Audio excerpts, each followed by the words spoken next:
하나님 말씀 봅니다. 구약성경 역대상 13장 1절로 14절입니다. 구약성경 역대상 13장 1절로 14절 제가 읽어드립니다. 다윗이 천부장과 백부장 곧 모든 지휘관과 더불어 의논하고 다윗이 이스라엘의 온 회중에게 이르되 만일 너희가 좋게 여기고 또 우리 하나님 여호와께로 말미암았으면 우리가 이스라엘 온 땅에 남아있는 우리 형제와 또 초원에 딸린 성읍에 사는 제사장과 레위 사람에게 전령을 보내 그들을 우리에게로 모이게 하고 우리가 우리 하나님의 궤를 우리에게로 옮겨오자. 사울 때에는 우리가 궤 앞에서 묻지 아니하였느니라 하매 뭇 백성의 눈이 이 일을 좋게 여김으로 온 회중이 그대로 행하겠다 한지라. 이에 다윗이 애굽의 시올 시내에서부터 하맛 어귀까지 온 이스라엘을 불러 모으고 기럇 여아림에서부터 하나님의 궤를 메우고자 할새 다윗이 온 이스라엘을 거느리고 바알라 곧 유다에 속한 기럇 여아림에 올라가서 여호와 하나님의 궤를 메우려 하니 이는 여호와께서 두 그룹 사이에 계심으로 그러한 이름으로 일컬음을 받았더라. 하나님의 궤를 새 수레에 싣고 아비나답의 집에서 나오는데 우사와 아히오는 수레를 몰며 다윗과 이스라엘 온 무리는 하나님 앞에서 힘을 다하여 뛰놀며 노래하며 수금과 비파와 소고와 제금과 나팔로 연주하니라. 기돈의 타작마당에 이르러서는 소들이 뛰므로 우사가 손을 펴서 궤를 붙들었더니 우사가 손을 펴서 궤를 붙들므로 말미암아 여호와께서 진화사 치심에 그가 거기 하나님 앞에서 죽으니라. 여호와께서 우사의 몸을 찢으셨으므로 다윗이 노하여 그것을 베레스 우사라 부르니 그 이름이 오늘까지 이르니라. 그날에 다윗이 하나님을 두려워하여 이르되 내가 어떻게 하나님의 궤를 내 곳으로 오게 하려 하고 다윗이 궤를 옮겨 자기가 있는 다윗성으로 메어들이지 못하고 그 대신 가드 사람 오베데돔의 집으로 메어가니라. 하나님의 궤가 오베데돔의 집에서 그의 가족과 함께 석 달을 있으니라. 여호와께서 오베데돔의 집과 그 모든 소유에 복을 내리셨더라. 아멘.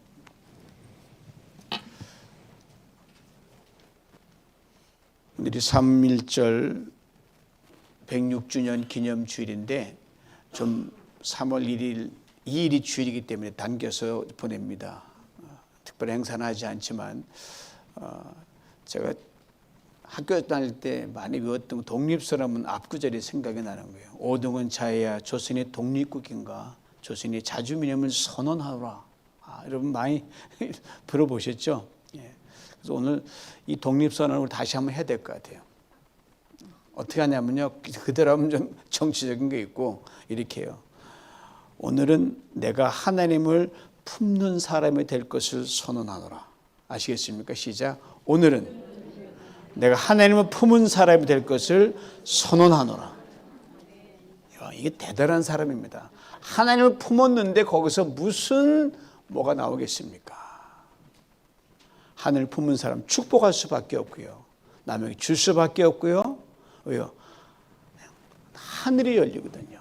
우리 축복하는 이 마음을 가지고 서로를 축복하며 미국을 축복하며 대한민국 축복하는 시간 갖도록 합니다.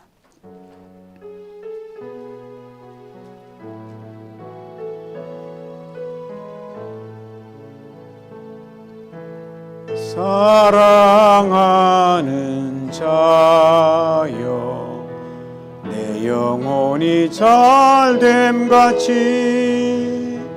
내가 범사에 잘되고 강건하기를 내가 간구하노라.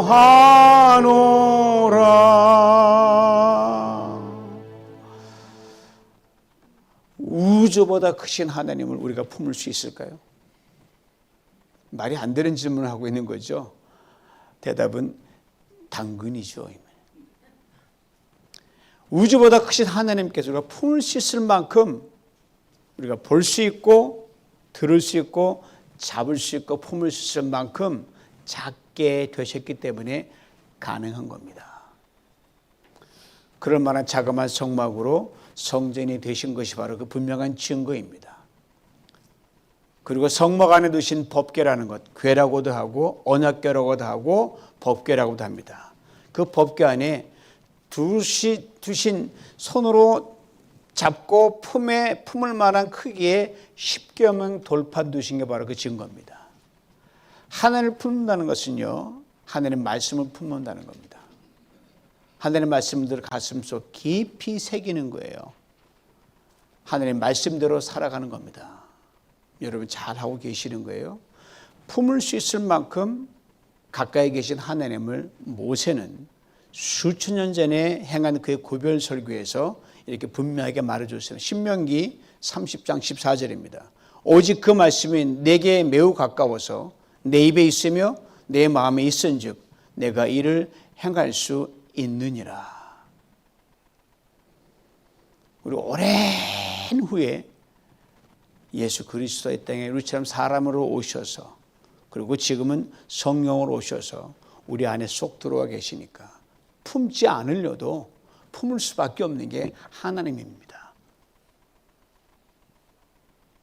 보세요. 내 마음에 있은즉 내 품 안에 있다는 거거든요.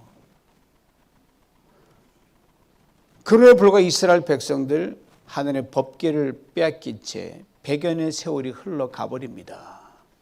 수많은 어려움을 겪습니다. 목회도 안생을 썼지만 자신들이야 그렇다 치더라도 그 법궤가 넘어온 블레셋 사람들은 그것 때문에 무척 고생했습니다. 큰 화를 입었어요. 그리고 100여년 흐른 뒤에 이스라엘 품으로 법궤가 들어옵니다. 우여곡절 끝에 기랏여임이라는 마을에 살고 있는 아비나답이라는 사람의 집에 법궤가 거기서 안치되어 있고요. 20년을 머물게 됩니다. 그러는 와중에 이스라엘은 왕정 시대가 열리고 초대 왕이 10년 동안을 다스리고 그 이후에 다윗이 10년을 다스리죠. 근데 사울이 성막과 법궤에 관심이 없는 거예요. 세월이 흘러가고 사울 왕이 죽습니다. 다윗이 그 애들로 2대 왕이 되는데, 다윗이 왕이 오른 후에 10년째쯤 되는 해 이 법궤를 옮기는 대형 프로젝트를 실행합니다. 즉 기럇여림에서 예루살렘 다윗성으로 옮기는 프로젝트를 해요. 오늘 보면 이 법궤 이동 프로젝트에 관한 내용을 담고 있습니다. 다윗이 수많은 사람, 백부장, 천부장, 군대 리들 다 모으고 백성들을 다 모으는데 대략 사무엘 하에 보면 3만 명을 모아서 법궤를 움직이는 엄청난 역사를 이룹니다. 이들 다 데려오요. 다 앞장서 기럇여림의 집을 갑니다. 법궤 거기 있으니까. 준비해 갔던 새 수레에 법궤를 딱 싣고 아비나답의 두 아들 우사와 아히오가 앞장을 섭니다. 20년 동안 같이 있었으니까 애들이 뭐 법궤에 척하면 알잖아요. 앞장 세우는, 앞장서라. 다윗과 그 일행들이 찬양하며 북치며 난리를 치며 축제 분위기에서 그 뒤를 따라가는데요. 얼마의 시간이 흘러가지고 이 법궤를 이동하는 무리들이 기돈이라는 지방에 있는 타작마당, 이 곡식을 떨잖아요. 거기에 딱 도착을 했어요. 그런데 바로 그때 이 법궤가 실린 수레를 싣고 가던 이 소들이 무슨 연이 뭐래 소들이 막 날뛰는 거예요. 소 뛰는 거 보셨습니까? 무섭습니다. 근처 갔다 그 한 방에 끝나요. 저는 여러 번 봤거든요. 수레가 심하게 흔들리니까 법궤가 막 떨어지려고 해요. 자신의 집 20년 동안 법궤를 늘 봐왔던 그 두 아들들이 그 큰 아들 같아요. 우사가 딱 보더니 큰일 났거든요. 아니 법궤 하고 법궤를 딱 잡습니다. 그 순간 그 우사가 목숨을 잃습니다. 그 일을 오늘 보면 이렇게 설명합니다. 10절이에요. 우사가 손을 펴서 궤를 붙들므로 말미암아 여호와께서 진노하사 치심에 거기 하나님 앞에서 죽으니라. 수레가 막 흔들리면서 막 법궤 떨어지니까 여러분 같으면 안 잡겠어요? 아이고 잡죠. 우사 손을 들어 법궤를 탁 잡으려는 거예요. 20년 동안 정들었던 법궤가 떨어지니 어떻게 해요? 아니야. 근데 우사가 현장에 죽은 거예요. 이해하기가 그리 쉬운 대목이 아니기에 10절 말 소위 말하는 성경 난해 구절이라고 알려져 있습니다. 저도 지금에도 왜 그럴까 이해가 안 돼요. 하늘 가서 물어볼 거예요. 좀 알지만 이거 설명이 안 되는 거예요. 신학적인 설명은 이래요. 법궤는 제사장들이 어깨에 메고 운반해야 되는데 이 원칙을 지키지 않았기 때문에 하나님이 진노하신 것이다. 이걸 설명이 다 되면 제가 여기 있겠습니까? 이건 저도 잘 몰라요. 다만 이런저런 신학 설명을 쭉 검토해 보니까 제 나름대로 저도 코멘트를 달아야 될 거 아니에요.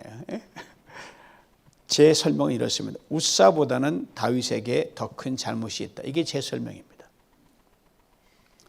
물론 우사도 법궤를 어떻게든 이동해야 된다는 것을 아버지에서 들었고 법궤는 이렇게 이동하는 것이다. 소중히 다뤄야 된다. 이걸 20년 동안 귀가 못에 박히도록 들었거든요. 알죠? 어떻게 하는지. 오늘 임금이 행차하셔가지고 3만 명대로 쫙 자기 집 오니까 이렇게 많은 사람 본 적이 없거든요. 눈이 둥그러지면서 야 우리 집이 대단한가 보다. 술을 씻고 딱 하니까 그렇게 하나 보다라고 그냥 간 거예요. 뭐 우사가 이러면 안 돼요. 다윗 임금 이게 무슨 소리입니까? 거절할 수가 없잖아요. 하라면 해야 되는 거지. 그렇지만 정작 다윗은 법궤를 어떻게 운반하는지 누구보다 잘 알고 있는 사람이 다윗이었습니다. 그래서 다윗이 그 방법을 택하지 않고요. 정성껏 준비된 새 수레에 그것도 수많은 사람 대동시키고 화려하게 법궤 운반 프로젝트를 진행시킵니다. 대단히 하나님을 높인 것처럼 보이죠. 이것은 하나님의 임재의 상징인 법궤보다 왕으로서 자신의 입지를 더 우선한 것으로 보여집니다. 그러니까 하나님을 목적으로 삼지 않고 수단으로 삼았다는 거. 하나님 이 법궤를 가지고 내가 이런 사람이야. 여러분 사람이 우쭐 심리가 아주 묘하게 작용합니다. 하나님 목적을 품에 품지 않고 자신의 명예와 영광을 품었단 말이에요. 다시 말하면 대단한 법궤 운반 프로젝트로 자신의 왕권을 강화하려고 하고요. 자신의 입지를 다시 한번 공고히 세우려는 의도가 짙게 깔려 있습니다. 사람들은 몰랐을 거예요. 하나님은 아시죠. 세월 흘러 저도 눈치가 채는데요. 여기서 오늘 본문 그리고 오늘 본문에 이어지는 말씀에 언급된 다윗의 거대가 화려한 법궤 운반 행렬을 보면 충분히 짐작할 수 있습니다. 우사의 지금 참으로 애석하고 안타깝죠. 이 일련의 법궤 운반 행렬이 즉각 멈춥니다. 다윗은 큰 두려움에 사로잡힙니다. 다윗궁으로 법궤를 가져가는 걸 포기합니다. 왜? 갔다간 자기도 죽을 판이니까. 그런데 문제는 이 법궤를 어디로 모셔가야 되는 거예요. 그 상황에서 어쩌지? 기도의 타작마당에 놓고 갈 수도 없습니다. 그렇다고 다시 아비나답의 집으로 갈 수 있는 것도 아니고요. 왜? 자기 아비나답의 아들 우사가 죽었으니까 그 집이 완전히 멸문제를 당하면 어떡합니까? 그렇다 그냥 다윗성으로 법궤 운반을 강행하는 건 더더욱 내키지 않습니다. 황급히 오벳에돔이라는 사람의 집으로 법궤를 옮깁니다. 이때 오늘 본문 12절 13절은 이렇게 설명합니다. 들어보세요. 그날에 다윗이 하나님을 두려워하여 이르되 내가 어떻게 하나님의 궤를 내 곳으로 오게 하려 하고 다윗이 궤를 옮겨 자기가 있는 다윗성으로 메어 들이지 못하고 그 대신 가드 사람 오벳에돔의 집으로 메어 가니라. 법궤를 만지던 우사가 죽었습니다. 법궤 운반 프로젝트를 진두지어던 다윗도 두려워 포기했습니다. 그리고 과거 이 법궤로 인해 100년 동안 무슨 일이 벌어진지 다 세상 사람이 다 아는 거예요. 그리고 오베데돔도 알고 있어요. 법궤가 무시무시하다는 걸 알고 있는 거예요. 이래는 법궤는요. 에이, 넌 안 받아. 하나님 절로 가셔요. 다 기피 대상 1호가 법궤였어요. 그렇게 법궤를 자기 집으로 받아들인다? 이건 목숨 내놓고 하는 거예요. 근데 오베데돔이 법궤를 자기 집에 모셔드립니다. 어떻게 해서 오베데돔이 갔는지 성경은 설명해 주지 않습니다. 다만 오늘 본문에 비추어 볼 때 이렇게 짐작해 볼 수 있어요. 오베데돔의 집이 이 사건이 일어났던 기돈의 타작마당에서 멀리 떨어지지 않은 곳이었던 건 분명합니다. 여러분, 무슨 이모전이 생기면 이 앰뷸런스들이 어디로 가요? 가장 가까운 병원으로 쫙 갑니다. 시설이 좋든 말든 관계없어요. 크리티컬 타임이 걸려 있으니까. 바로 그거예요. 그렇다고 다윗이 강제로 법궤를 메고 가게 했다고도 생각하지 않습니다. 그렇다면 오베데돔이 그 모든 두려움과 걱정, 과거의 트라우마를 넘어서 자원하여 법궤를 자신의 집으로 맞아들였다. 이것만 정답이에요. 오베데돔이 자원하는 마음은 자신에게 닥칠지도 모르는 불리한 모든 상황을 제껴두고 하나님의 법궤를 제일 먼저 생각하는 마음이었습니다. 이 법궤 때문에 무슨 경을 당하더라도 그 법궤를 소중히 여기겠다. 얼마나 순환을 겪었어요. 다시 말하면 하나님의 법궤를 목적 삼았다는 겁니다. 그래서 오베데돔은 하나님의 법궤를 품게 됩니다. 오베데돔 때문에 다윗은요, 참으로 어렵고 공경한 상황을 넘길 수 있었습니다. 살려준 거예요, 오베데돔 때문에요. 그리고 무사히 왕궁으로 돌아왔습니다. 그리고 3개월의 시간이 흐릅니다. 어느 날 다윗이 왕궁에 있는데, 폐하! 소식 들으셨습니까? 뭔 소리요? 왕이신 하나님의 법궤가 있는 오베데돔의 집과 그 온 집과 소유에 하나님께서 복을 내려주셨습니다. 성경 오베데돔 이름이 3곳 등장하는데요. 한결같이 복을 받았다고 적혀 있습니다. 이 짧은 한 절의 말씀을 통해 오베데돔이 3가지 복을 받았다고 기록합니다. 첫째가 오베데돔 자신이 복을 받았고요. 둘째가 오베데돔의 가정의 복을 받았고요. 그리고 재물의 복을 받았습니다. 트리플. 오베데돔이 받은 복에 대해 훗날 유대인의 저명한 역사학자 요세푸스는 이렇게 기록해 놨습니다. 오베데돔의 집에 법궤가 들어오기 전에는 아주 가난했다. 그러나 법궤가 그 집에 석 달을 있는 동안 매우 부자가 되어 모든 사람들이 다 부러워했다. 석 달 만에 갑부되는 거 아셔요, 여러분? 고린도서 8장 12절에 이런 귀한 말씀이 있습니다. 할 마음만 있으면 있는 대로 받으실 터이요 없는 것은 받지 아니하시리라. 굉장히 중요한 말씀입니다. 여러분, 뭘 하려고도 내키자는 마음으로 하면 하나님 다 하셔요. 안 하고 내가 필요 없어. 근데 왜 자꾸 이렇게 애를 쓰자? 필요 없어요. 하나님 뭘 더 드릴까요? 그러면 그걸 보신다는 거예요. 하나님이 뭐 돈이 없어요. 뭐 산천초목이 다 하나님 건데, 우리도 하나님 건데, 할 마음만 있으면 이 마음 가지고 나간다는 거예요. 오베데돔 요세푸스의 말을 빌지 않더라도 가난한 사람이었습니다. 그가 평생 했던 일이 이걸 말해줘요. 성전 문지기로 살았어요. 여러분, 문 열었다 닫았다.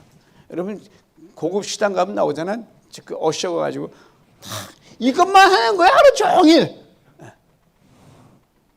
자신만 그런 것이 아니라요, 조상 대대로 자신들의 후손도 다 성전 문지기로 살았습니다.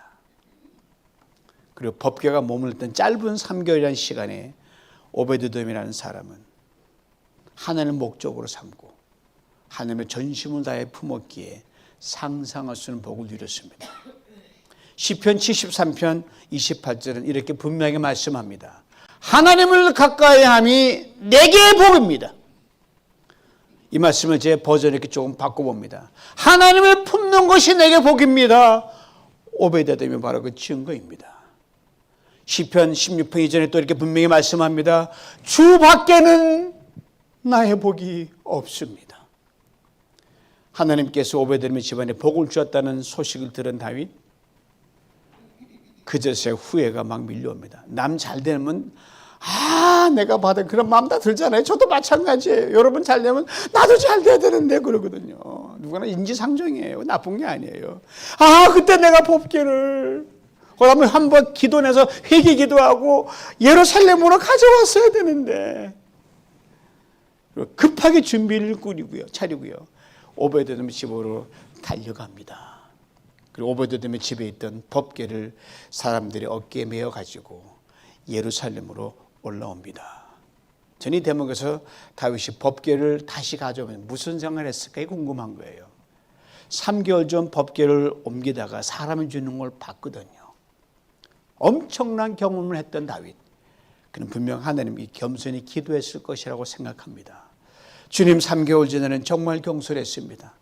어떤 경우에도 주님을 먼저 생각했어야 했는데 우사가 죽는 것을 보고 무서워서 임금으로 채통도 없이 그냥 도망치듯 돌아왔습니다. 그러나 이제 당신의 법궤를 옮기다가 그 어떤 손해를 봐도 괜찮습니다. 당신의 법궤와 함께 할 수 있으면 됩니다. 혹여 저를 남으라고 야단치셔도 다 당신 손에 맡깁니다. 오직 하나님 당신을 품는 자가 되겠습니다. 사랑하는 성도 여러분, 오늘 등장하는 두 이름이 있는데 하나는 아비나답이요, 하나는 오베데돔입니다.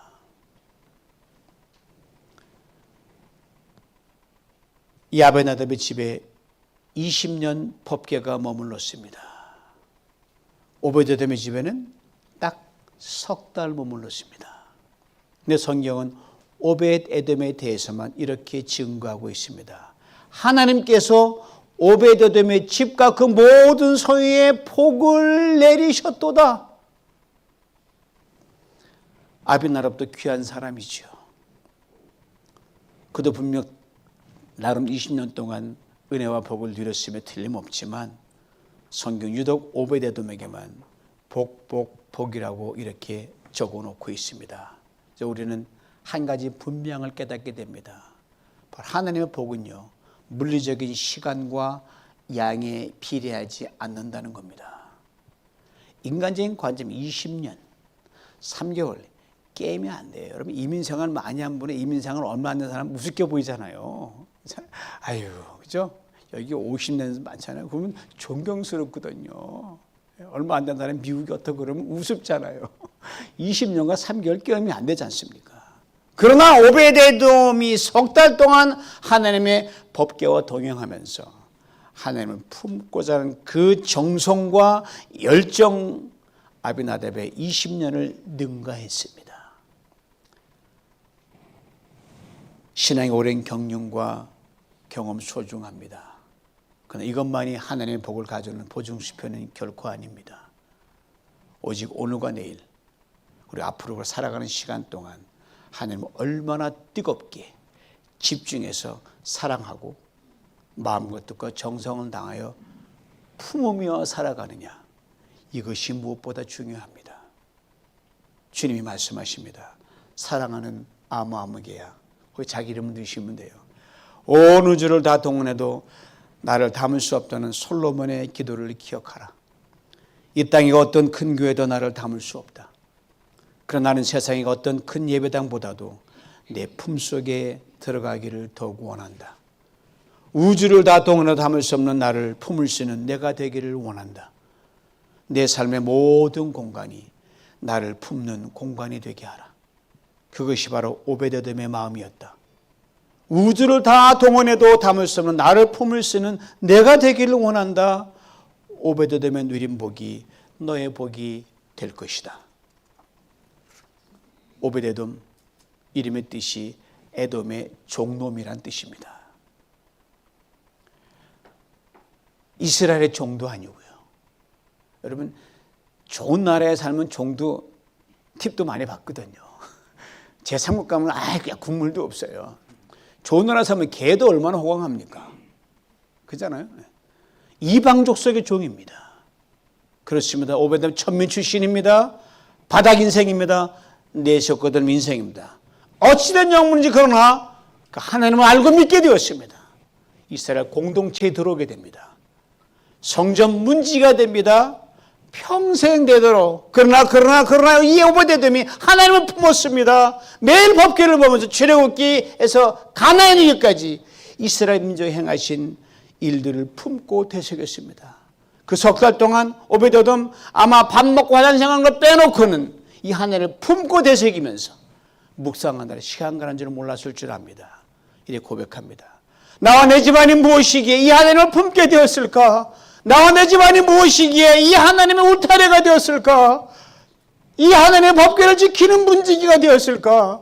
하나님 당신의 시작인 영혼을 봅니다. 당신의 시작인 우주가 열립니다. 경륜이 깨달아집니다. 이 오베데돔에게 하나님이 복을 내려주신 겁니다. 고로 지금 우리의 처정필이 열악하다고 신세 한탄이나 팔자 타령이나 비교식에 사로잡힐 필요가 결코 없습니다. 오직 오베데돔의 3개월, 오베데돔 3, 이것만 기억하시면 됩니다.